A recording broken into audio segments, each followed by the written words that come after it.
Holocaust survivors, politicians, and the public gathering at the Auschwitz concentration camp in Poland to commemorate International Holocaust Remembrance Day.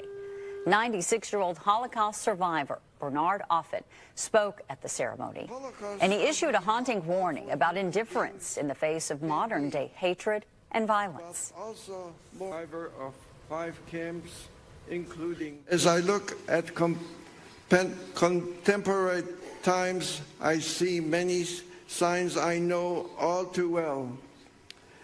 I see hatred resurgent. I see violence beginning to be justified once again. I see people who believe their anger is more valuable than another human life. I say this because I am an old man who has seen where indifference leads to. German Nazis killed roughly 6 million Jewish people during the Holocaust, 1.1 million people at the Auschwitz concentration camp alone. A solemn ceremony was held in San Francisco today at the Holocaust Memorial Site at the Palace of the Legion of Honor.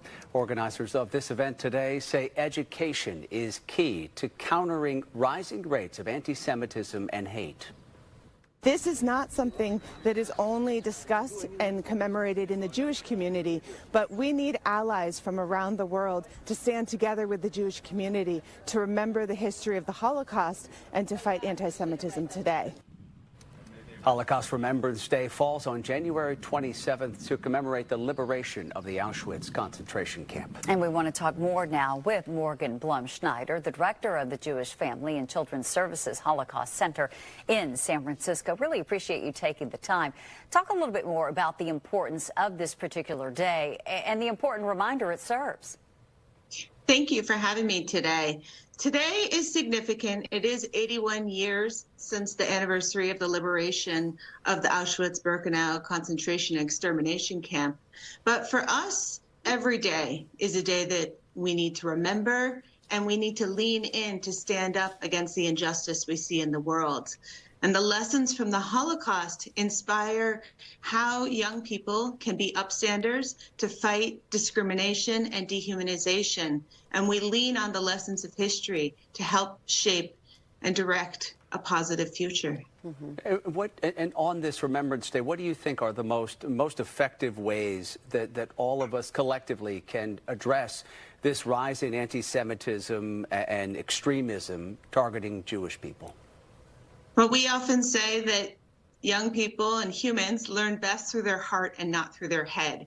And we find survivor testimony to be one of the most effective ways to reach the heart. I'm actually joining you today from Branham High School in San Jose. We have reached more than 600 students, teachers, and community members here at Branham today.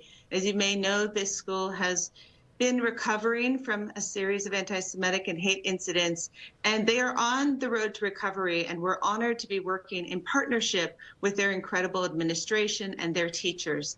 Well, times are difficult. Some people choose to shy away and lean away from difficult moments, and this community has leaned in to the possibility of change and improvement. So we are here today surrounded by educators passionate to make change and to speak to the hearts of the young people at this school. So we have 3 survivors that have been speaking to the community here. And this is just one example of the work we're doing throughout the state. We're proud that California is leading the way and is committed to bringing Holocaust and genocide education throughout our state to every district. You mentioned these survivor stories and that young people heard them today. I'm curious, what was the reaction from some of the young students? Because these are important stories, but it's also painful. Absolutely. When our survivors often speak, they don't only speak about the difficult, tragic years of the Holocaust. They talk about who they were as a young Jewish person living in Europe, the beautiful things about their upbringing, the relationships they had, and Of course, they tell about the horrific years of the Holocaust, but they also talk about the resilience of rebuilding their lives when they settled in the United States or in other places around the world. And those moments inspire the children to think about things in their own lives that are difficult and how they can be inspired by the lessons of the survivors to be resilient, to be empowered, and also how to connect with people who are different than them, how to have an appreciation of who Jewish people are. We believe that is an essential component for fighting anti-Semitism today. And that is why we are so proud to be building for the future, because our Holocaust survivor generation, they are passing. We know this reality. So we are upon a major initiative to build a 40,000 square foot innovative state-of-the-art Holocaust center that will be welcoming youth and children and teachers from around our state. Yeah, you have to prepare for that future where you don't have any survivors who are still alive. It becomes a lot more difficult, I imagine. Absolutely. I know for many people, Holocaust Remembrance Day is really a reminder that we can't be bystanders. That's the takeaway for so many people. But how can those who are not part of the Jewish community stand up in this moment to anti-Semitism and act as allies? And how do you sort of impart that message onto the students that you interact with?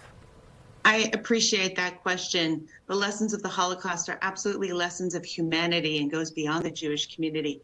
I encourage our students to lead with curiosity. So when someone is different than you or they have a different opinion than you, ask a question, learn more about who they are, and we choose to try and develop critical thinking skills for these young people, media literacy. These are essential components that are relevant in Holocaust education, but relevant in many forms of education, and tap into opportunities for social emotional learning.